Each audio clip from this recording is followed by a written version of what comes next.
నమస్తే welcome to I dream ఆది లెక్క భూపురంలో ఎక్కడో ఉండే నల్ల బంగారాన్ని వెలికితీసి ప్రపంచానికి వెలుగులందించే సింగరేణిలో ఇప్పుడు పొలిటికల్ హీట్ పెరిగిపోయింది. గుర్తింపు సంఘం ఎన్నికల ప్రచారంలో ప్రధాన పార్టీల అనుబంధ కార్మిక సంఘాలు కాలికి బలపం కట్టుకొని తిరుగుతున్నాయి. పార్టీలన్నీ గెలిచేందుకు ప్రయత్నాలు చేస్తుండగా మరోవైపు ఎన్నికల నిర్వహణ అంశం కోర్టు పరిధిలోకి వెళ్లి ఎన్నికలు వాయిదా పడుతూ వస్తున్నాయి. అయితే తాజాగా ఎన్నికలు ఈ నెల 27నే జరుగుతాయని న్యాయస్థానం స్పష్టం చేసింది. దాంతో ఈసారి కోల్ బెల్ట్ లో విజయం ఎవరిదనేది ఉత్కంఠగా రేపుతోంది.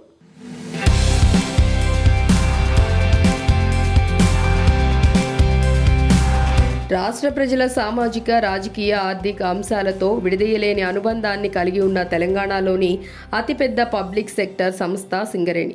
ప్రత్యేకమైన సంస్కృతి సింగరేణి ప్రాంతాల్లో కనిపించే ఓ విశేషం. తెలంగాణలో భౌగోళికంగా చూస్తే 6 జిల్లాల పరిధిలో 350 కిలోమీటర్ల పొడవున 11 ఏరియాల్లో 24 అండర్ గ్రౌండ్ మైన్స్, 18 ఓపెన్ కాస్ట్లతో సింగరేణి సంస్థ బొగ్గును వెలికితీస్తోంది. 150 ఏళ్ల చరిత్ర ఉన్న సింగరేణి సంస్థలో ప్రస్తుతం రెగ్యులర్ కార్మికులు, ఉద్యోగులు కలిపి 42,000 మంది ఉండగా మరో 30,000 మంది కాంట్రాక్ట్ కార్మికులు పనిచేస్తున్నారు.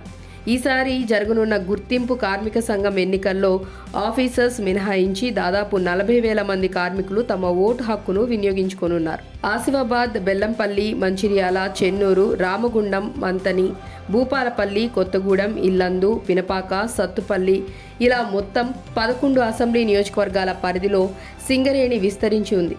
ఆదిలాబాద్, పెద్దపల్లి, వరంగల్, మహబూబాబాద్, ఖమ్మం లోక్సభ స్థానాల పరిధిలో సింగరేణి కార్యకలాపాలు కొనసాగుతున్నాయి. రాజకీయంగా ప్రభావం చూపగలిగే స్థితిలో ఉన్న సింగరేణి ఏరియాలో కార్మికుల మూడ్ ఎలా ఉంది అనేది ప్రస్తుతం హాట్ టాపిక్గా మారింది. ఇటీవల శాసనసభ ఎన్నికల్లో కోల్ బెల్ట్ ఏరియాలో ఉన్న మొత్తం 11 అసెంబ్లీ సీట్లలో ఒక్క ఆసిఫాబాద్ మినహా 9 సీట్లను కాంగ్రెస్ కైవసం చేసుకుంది. కొత్తగూడెం స్థానంలో కూడా కాంగ్రెస్ మిత్రపక్షం సిపిఐ గెలుపొందింది. గత ఎన్నికల్లోనూ కాంగ్రెస్ గణనీయమైన ఫలితాలే సాధించి 5 సీట్లను దక్కించుకోగా ఒక్క మంతని ఎమ్మెల్యే శ్రీధర్ బాబు తప్ప అందరూ ఆ తర్వాత కారెక్కేసి గులాబీ కండువా కప్పుకున్నారు. ప్రస్తుతం అసెంబ్లీ ఎన్నికల్లో 5 సీట్లలో తిరిగి విజయం సాధించటమే కాకుండా అదనంగా మరో 4 అసెంబ్లీ సీట్లను కైవసం చేసుకుంది హస్తం పార్టీ. అయితే ఆ ఫలితాలు సింగరేణి కార్మికుల తీర్పుగా చూసే అవకాశం లేదన్నది కొందరి వాదన. గుర్తింపు సంఘం ఎన్నికల్లో ఫలితాలు భిన్నంగా ఉంటాయని కూడా కార్మిక సంఘాల నేతలు భావిస్తున్నారు. ముఖ్యంగా గత 2 పర్యాయాలు సింగరేణిలో అధికారిక గుర్తింపు సంఘంగా ఉన్న బీఆర్ఎస్ అనుబంధ సంఘమైన తెలంగాణ బొగ్గుగని కార్మిక సంఘం ఈసారి తమదే విజయం అంటోంది.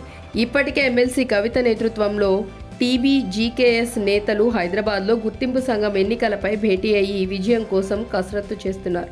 అయితే కాంగ్రెస్ పార్టీ అధికారంలోకి రావడంతో సింగరేణి కార్మికుల్లో పట్టు సాధిస్తేనే రాజకీయంగా తమ ప్రాబల్యం కాపాడుకున్నట్లవుతుందన్న భావనలో ఆ పార్టీ నేతలు ఉన్నట్లు తెలుస్తోంది. దీంతో కోల్ బెల్ట్ ఏరియాలోని మంత్రులు, ఎమ్మెల్యేలంతా కలిసి గెలుపు ప్రయత్నాలను ఇప్పటికే ప్రారంభించారు.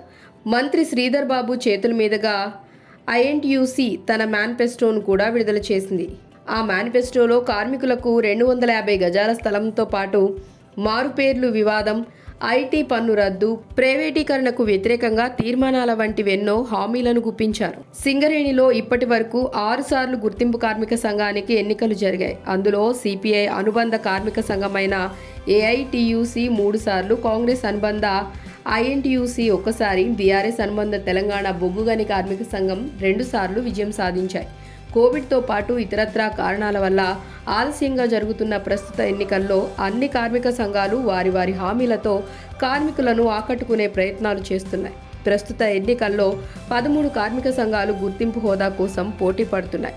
పోటీ మాత్రం ప్రస్తుతానికి ప్రధానంగా బీఆర్ఎస్ అనుబంధ టీబీజీకేఎస్ జాతీయ కార్మిక సంఘాలైన ఏఐటీయూసీ, ఐఎన్టీయూసీల మధ్యలోనే కనిపిస్తోంది.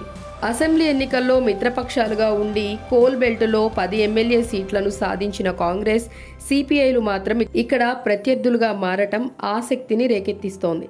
సింగరేణిలో కాంగ్రెస్, సిపిఐ అనుబంధ ఏఐటీయూసీ, ఐఎన్టీయూసీ యూనియన్లు వేరువేరుగా ప్రచారం సాగిస్తున్నాయి. మరోవైపు ఇది తమకు లాభిస్తుందని టీబీజీకేఎస్ నేతలు లెక్కలేసుకుంటున్నారు. వరుసగా 2 సార్లు గుర్తింపు సంఘంగా ఉన్న టీబీజీకేఎస్ మీద ఉన్న వ్యతిరేకతను తమకు అనుకూలంగా మార్చుకోవటంలో జాతీయ కార్మిక సంఘాలు ఈసారి సఫలమవుతాయా అన్నది ప్రస్తుతం ఉత్కంఠగా మారింది. పార్టీ అధికారంలో ఉన్న నేపథ్యంలో ఎలాగైనా సింగరేణిలో గుర్తింపు సంఘంగా ఐఎన్టీయూసీని గెలిపించాలనే సంకల్పంతో కాంగ్రెస్ ఎమ్మెల్యేలు, మంత్రులు ఉన్నారట. ఒక్క నెలలోనే 2 సార్లు కోల్ బెల్ట్ ఏరియాలో పర్యటించిన కాంగ్రెస్ అగ్రనేత రాహుల్ గాంధీని మరోసారి రప్పించే ప్రయత్నాలు కూడా చేస్తున్నారట ఇక్కడి నేతలు. వాస్తవానికి ఈ నెల డిసెంబర్ 27న సింగరేణి గుర్తింపు సంఘం ఎన్నికలు జరగాల్సి ఉంది. కానీ ప్రస్తుతం ఈ అంశం హైకోర్టు పరిధిలో ఉంది. సింగరేణి వ్యాప్తంగా 11 ఏరియాల్లో 39,748 ఓటర్లుండగా వివిధ ప్రాంతాల్లో కలిపి మొత్తం 84 పోలింగ్ కేంద్రాల ఏర్పాట్లు చేయనున్నారు. రామగుండం 1వ రీజియన్లో 11, 2వ రీజియన్లో 6, 3వ రీజియన్లో 6 పోలింగ్ కేంద్రాల చొప్పున మొత్తం 23 పోలింగ్ కేంద్రాలు ఏర్పాటు చేయనున్నారు. పోలింగ్ రోజే రాత్రి ఓట్ల లెక్కింపుకు రంగం సిద్ధం చేస్తున్నారు.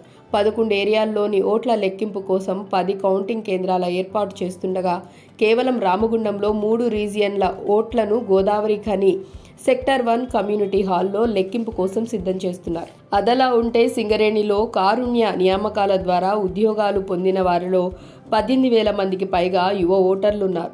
వీరి ఓట్లే ప్రస్తుత ఎన్నికల్లో కీలకంగా మారనున్నాయి. ఈ నేపథ్యంలో నియామకాల సందర్భంలో జరిగిన అవినీతి, సింగరేణిలో పెరిగిన పనిభారం పట్ల కార్మికుల్లో అసంతృప్తి ఉంది. ఈ అంశాలన్నీ సింగరేణి ఎన్నికల్లో ప్రభావితం చూపనున్నాయి.